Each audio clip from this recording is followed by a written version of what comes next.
Assalamualaikum warahmatullahi wabarakatuh. Baiklah, pada kesempatan kali ini kami dari kelompok 10 ingin mempresentasikan tentang perilaku konsumen yang beranggotakan 4 anggota, yaitu saya sendiri, Karisma Octavina, yang kedua Ravena, yang ketiga Anissa, yang keempat Prani Wahyu Kusuma Astuti. Baiklah, sebelum kita masuk kepada apa sih perilaku konsumen itu, nah sealangkah baiknya kita itu harus mengetahui apa sih konsumen itu sendiri. Konsumen adalah seseorang yang menggunakan barang atau jasa. Saat ini konsumen begitu dimanjakan dengan berbagai produk yang dapat dipilih untuk memenuhi kebutuhannya. Jadi, perilaku konsumen itu adalah proses yang dilalui oleh seseorang atau organisasi dalam mencari, membeli, dan menggunakan dan mengevaluasi dan membuang produk atau jasa setelah dikonsumsi untuk memenuhi kebutuhannya. Nah, definisi perilaku konsumen adalah perilaku konsumen merupakan suatu proses yang berkaitan dengan proses pembelian. Pada saat itu, konsumen melakukan aktivitas-aktivitas seperti melakukan pencarian, penelitian, dan pengevaluasian produk. Perilaku konsumen merupakan hal-hal yang mendasar konsumen untuk membuat keputusan pada pembeliannya. Perilaku konsumen merupakan hal-hal yang mendasari konsumen untuk membuat keputusan pembelian. Ketika memutuskan akan membeli suatu barang atau produk, tentunya kita sebagai konsumen selalu memikirkan terlebih dahulu barang apa sih yang akan kita beli, mulai dari harga, kualitas, fungsi, dan kegunaan barang tersebut.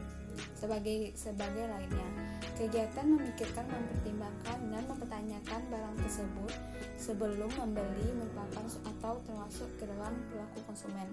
Seperti yang telah dijelaskan sebelumnya, perilaku konsumen sangat erat kaitannya dengan pembelian dan penjualan barang atau pada jasa.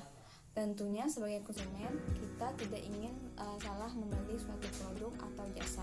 Perilaku konsumen secara umum dibagi menjadi dua, yaitu perilaku konsumen yang bersifat rasional dan kedua bersifat irasional.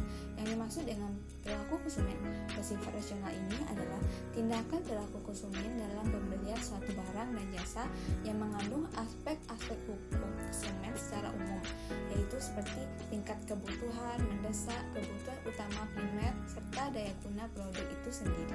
Sedangkan perilaku konsumen yang bersifat irasional adalah perilaku konsumen yang mudah terbujuk oleh iming-iming diskon atau marketing dari suatu produk tanpa mengedepankan aspek kebutuhan atau kepentingannya. Untuk lebih jelas, berikut ciri-ciri yang menjadi dasar perbedaan antara perilaku konsumen yang bersifat rasional dan perilaku konsumen. Selanjutnya yaitu ciri-ciri perilaku konsumen yang bersifat rasional. Yang pertama, konsumen memiliki barang yang berdasarkan kebutuhan. Yang kedua, barang yang dipilih konsumen memberikan kegunaan optimal bagi konsumen. Yang ketiga, konsumen memiliki barang yang mutunya terjamin. Yang keempat, konsumen memiliki barang yang harganya sesuai dengan kemampuan konsumen. Selanjutnya yaitu ciri-ciri perilaku konsumen yang bersifat irasional. Yang pertama, konsumen sangat cepat tertarik dengan iklan dan promosi di media cetak maupun media elektronik. Yang kedua, konsumen memilih barang-barang bermerek atau branded yang sudah dikenal luas. Yang ketiga, komunikasi memilih barang bahkan berdasarkan kebutuhan melainkan gengsi atau prestige. Selain dari ciri-ciri, tentunya juga memiliki proses pembentukan perilaku konsumen. Perilaku konsumen dilakukan berdasarkan suatu proses sebelum dan sesudah seorang konsumen melakukan proses pembelian suatu barang maupun jasa. Dalam perilaku konsumen tersebut, seorang pembeli akan melakukan penilaian yang kemudian pada akhirnya akan mempengaruhi proses pengambilan keputusan atas pembelian barang atau jasa tersebut. Berikut beberapa tahapan pengambilan keputusan seorang konsumen. Yang pertama ada pengenalan masalah. Biasanya seorang konsumen melakukan pembelian atas dasar kebutuhan untuk menyelesaikan keperluan atau masalah dan kepentingan yang dihadapi. Yang kedua, pencarian informasi. Setelah mengetahui permasalahan yang dialami, maka pada saat itu seorang konsumen akan aktif mencari tahu tentang bagaimana cara penyelesaian masalah tersebut. Yang ketiga yaitu mengevaluasi alternatif.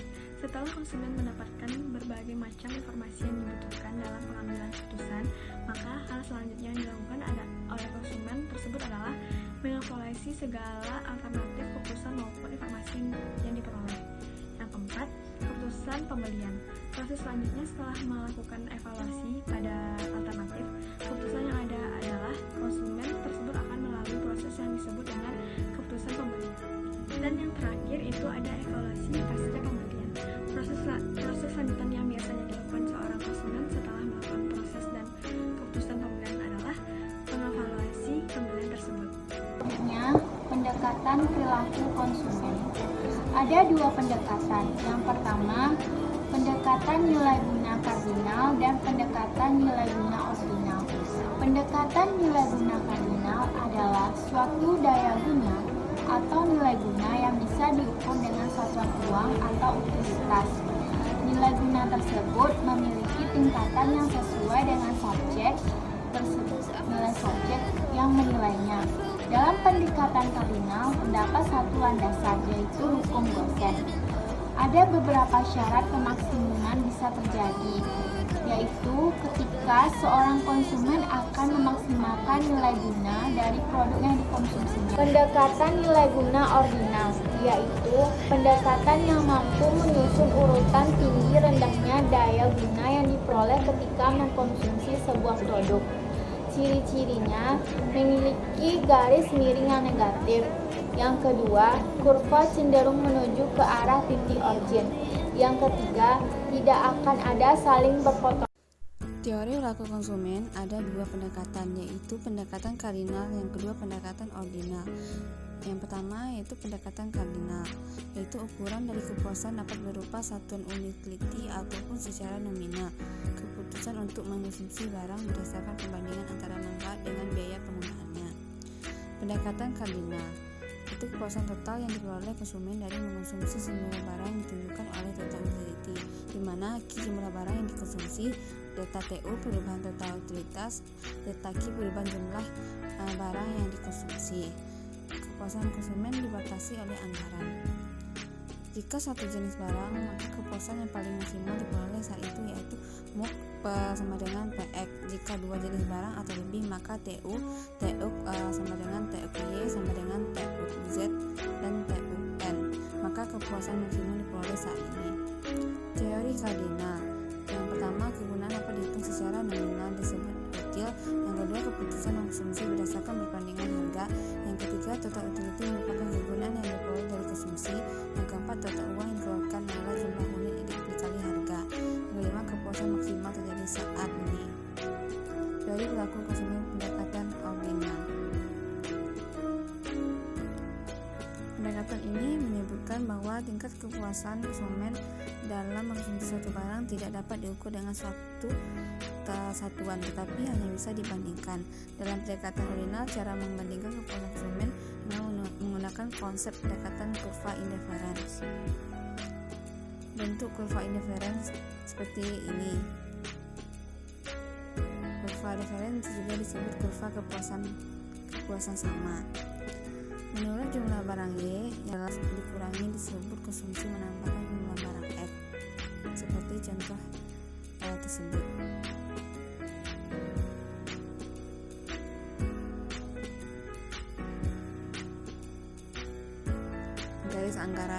Garis anggaran atau budget line merupakan batasan kemampuan konsumen secara umum satuan uang.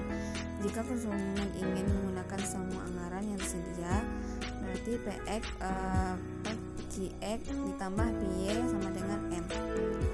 Kurva anggaran dan perubahan anggaran. Seperti inilah contoh bentuk kurva anggaran dan perubahan anggaran.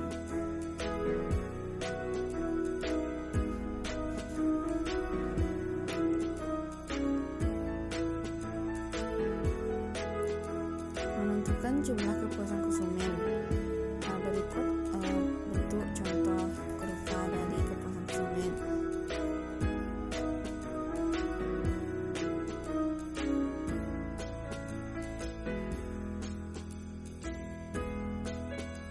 Efek pendapatan dan efek substitusi. Efek substitusi bila mana terjadi kenaikan harga barang X akan menyebabkan kenaikan permintaan barang Y. Efek pendapatan naiknya harga barang X berakibat penurunan relatif pendapatan konsumen. Menurunkan kurva permintaan, model kurva indifference, barang normal dan superior, dan barang inferior.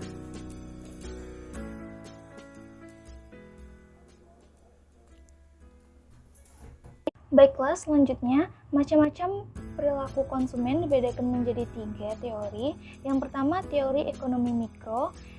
Teori ini beranggapan bahwa setiap konsumen akan berusaha memperoleh kepuasan maksimal. Mereka akan berupaya meneruskan pembeliannya terhadap suatu produk apabila memperoleh kepuasan dari produk yang telah dikonsumsinya, di mana kepuasan ini sebanding atau lebih besar dengan marginal utility yang diturunkan dari pengeluaran yang sama untuk beberapa produk yang lain. Yang kedua, teori psikologis. Teori ini berdasarkan diri pada faktor-faktor psikologis individu yang dipengaruhi oleh kekuatan-kekuatan lingkungan. Bidang psikologis ini sangat kompleks dalam menganalisa perilaku konsumen, karena proses mental tidak dapat diamati secara langsung. Yang terakhir, teori antropologi. Teori ini menekankan perilaku pembelian dari suatu kelompok masyarakat yang ruang lingkupnya sangat luas, seperti kebudayaan, kelas-kelas sosial, dan sebagainya. Selanjutnya, prinsip dasar pada analisa perilaku konsumen.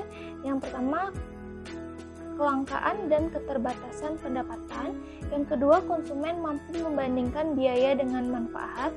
Dan yang ketiga, tidak selamanya konsumen dapat memperkirakan manfaat dengan tepat. Yang keempat, setiap barang dapat didistribusi dengan barang lain.